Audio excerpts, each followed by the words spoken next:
Movies మీద ఇంట్రెస్ట్తో లేదా ఒక తెలుగు సినిమాల్లో మంచి సినిమాలు తీయాలని ఒక ఇంట్రెస్ట్తో ఒక బ్యానర్ని స్థాపించడం జరిగింది. అది సాయి సెల్లడ్ సినిమాటిక్ క్రియేషన్స్. ఫస్ట్ బ్యానర్స్లోనే ఒక మంచి చిత్రాన్ని మేము నిర్మించాం, సప్తగిరి ఎక్స్ప్రెస్ అనే సినిమాని. దానికి ఫస్ట్ లుక్ కానీ మోషన్ పోస్టర్ కానీ మంచి రెస్పాన్స్ ఇచ్చిన ఆ ప్రేక్షకులకు కానీ మా శ్రేయోభిలాషులకి వీళ్ళకి ధన్యవాదాలు తెలుపుకుంటున్నాను. ఇంత సపోర్ట్ చేసిన మీడియాకి మరియు డిజిటల్ మీడియానైతేనేమి లేదా ప్రింట్ మీడియా వాళ్ళకి నా కృతజ్ఞతలు తెలియజేసుకుంటున్నాను.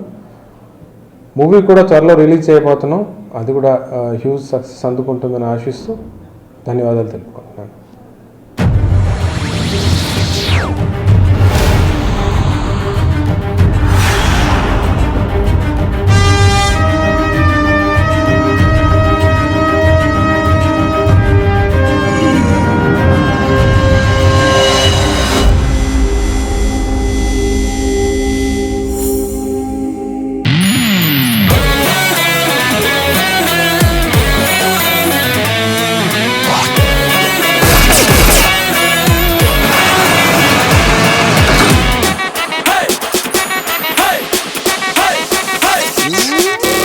Break it down.